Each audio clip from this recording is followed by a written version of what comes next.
மூன்றாவது, நம்முடைய வாழ்க்கையில ஆண்டவர்கிட்ட நீங்க அதிகமாக கேட்க வேண்டிய ஒரு காரியம் என்னன்னா, அபிஷேகத்தை கேட்கணும். ஏன்னு சொன்னா, அபிஷேகம் இருந்தால் தான் நம்ம பரலோகம் போக முடியும்.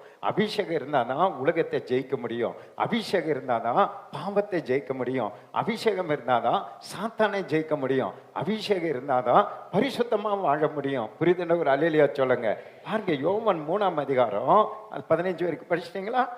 3ஆம் அதிகாரம் 5, 6 வசனத்தை வாசிங்க. இயேசு பிரதியுத்தரமாக, ஒருவன் ஜலத்தினாலும் ஆவியினாலும் பிறவாவிட்டால், ஒருத்தன் ஜலத்தினாலும் ஆவியினாலும் பிறவாவிட்டால் தேவனுடைய ராஜ்யத்தில் பிரவேசிக்க மாட்டான் என்று, பரலோகத்துக்கே போக மாட்டான் என்று மெய்யாகவே மெய்யாகவே உனக்கு சொல்லுகிறேன். ஞான ஸ்நானம் எடுக்கணும். அடுத்ததுக்கு உடனே என்ன பண்ணணும்?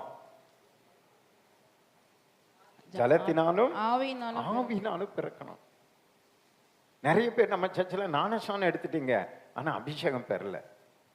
அதனால உங்களுக்கு மறுபடியும் இந்த புடனி வலி, கெட்ட கனவு, பிசாசு போராட்டம் திரும்ப திரும்ப ஏன் வருதுன்னா, உங்களுக்குள்ள அந்த அபிஷேகம் பெறாததுனால தான். அடுத்து நீங்க சீக்கிரமா என்ன பண்ணணும்? அபிஷேகம் பெற்றுக்கணும். அந்த அபிஷேகத்தை கேட்கணும்.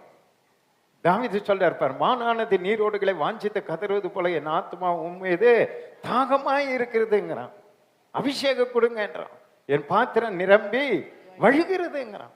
அபிஷேகத்தை நீங்க நிரம்பி வழியணும். அதுதான் அந்த சமாரிய ஸ்திரீகிட்ட ஆண்டவர் சொன்னார், நான் கொடுக்கிற தண்ணீரோ இனி ஒரு காலம் உனக்கு தாகம் உண்டாகாது, நித்திய காலமாய் ஊறுகிற ஊற்றாக உனக்குள்ள என்ன ஆகி கொண்டிருக்கும்? பொங்கி பொங்கி பொங்கி அது அப்படியே வழிந்து கொண்டே இருக்கும்.